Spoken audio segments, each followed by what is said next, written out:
Cerebral palsy एक ऐसी समस्या है जिससे कि पूरा परिवार, पूरा समाज सब प्रभावित होते हैं। और लेकिन इसके साथ साथ हमारे यहाँ जो सेरेब्रल पाल्सी से रिलेटेड बहुत सारी ऐसे मिसकंसेप्शंस हैं कि ये बच्चा मंदबुद्धि होगा, पढ़ लिख नहीं पाएगा, जो कि बिल्कुल गलत है।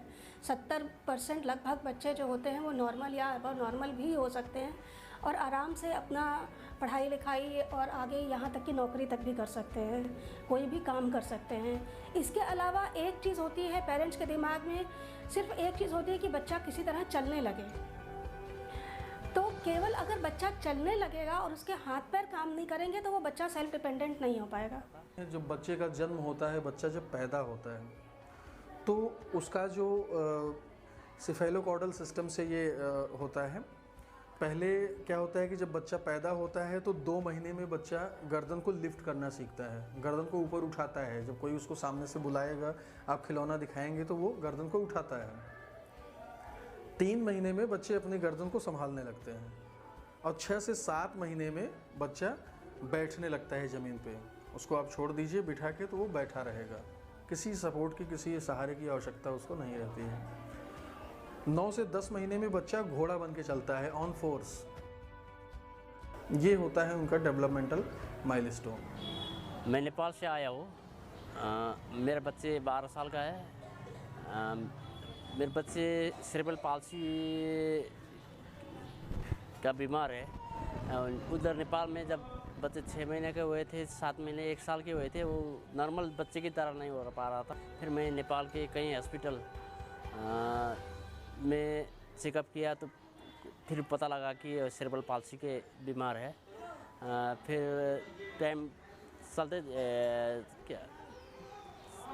टाइम निकलते जा रहा था। फिर बच्चे में वो नॉर्मल बच्चे की तरह कोई हिलना डुलना, पलटी मारना, ये काम नहीं हो रहा था।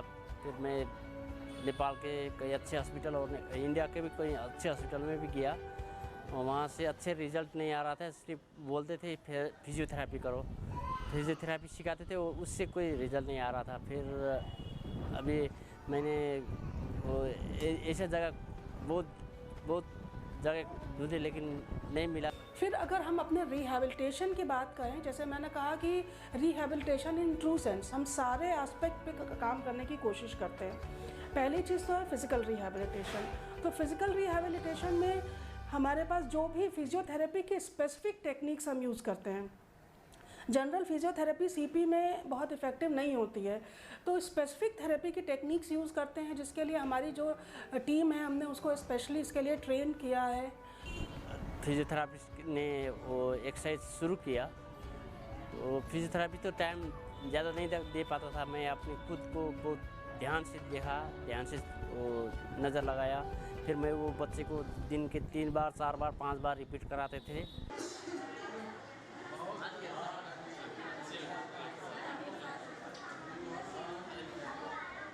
जो भी पेरेंट्स यहाँ पर आते हैं बच्चों को लेकर के, उनको हम ट्रेनिंग देते हैं उनके अपने बच्चों की थेरेपी के लिए, क्योंकि इसकी लॉन्ग टर्म थेरेपी होती है, तो ताकि वो अपने घर पे करा सकें और लॉन्ग टर्म सस्टेन कर सकें सालों तक। फिर वो बाद में आकर के फॉलो अप लेते रहते हैं। समाज में और सोशल में ऐसे बच्चे को देखकर कोई तो अच्छा ही बोलता है, कोई ज़्यादा कोई नीची शब्द है।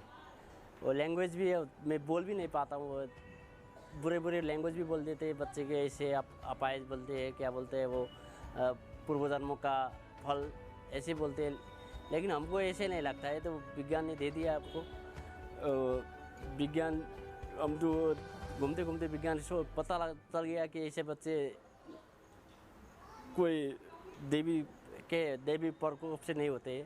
हाँ, तो थोड़ा बहुत जल्दी हमारा 7 महीने में एक बच्चा पैदा हुआ था।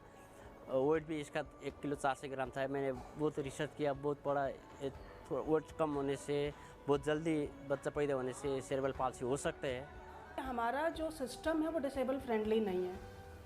जो हमारे मार्केट प्लेसेस हैं, जो हमारे टूरिस्ट प्लेसेस हैं, या हमारे जो और भी प्लेसेस जो जनरल एक इंसान को जहाँ पर मूव करने की ज़रूरत पड़ सकती है, वो डिसेबल फ्रेंडली नहीं है।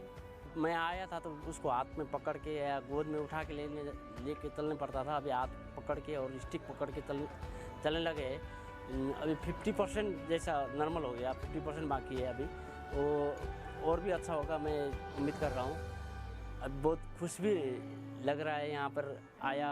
हमें अपने समाज को उस लेवल तक ले जाना है जब ये सोचें कि नहीं, ये अपने हाथ पैर से सिर्फ अपना काम ही ना कर ले, बल्कि आगे बढ़े, अर्निंग कर सके और अपनी ज़िंदगी चला सके, और बल्कि अपने परिवार को सपोर्ट भी कर सके। सोसाइटी का जो एक नॉर्मल पार्ट है, जैसे बाकी लोग नॉर्मली जी रहे हैं, उसी तरीके से उनके साथ वो इंटरमिंगल होकर के जी सकें।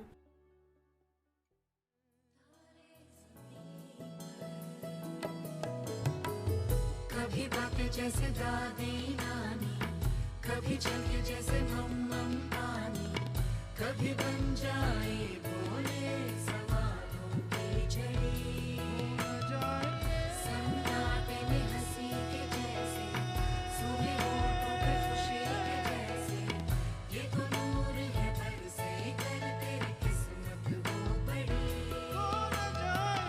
जैसे जेल में लहराए चंदा, जैसे देर में अपनी कदम, जैसे मन को जिंदगी का कुछ करे, जैसे बैठे बैठे मीठी सी छपकी, जैसे प्यार की धीमी सी धड़कन, जैसे कानों में सरगम हरदम बजती रहे।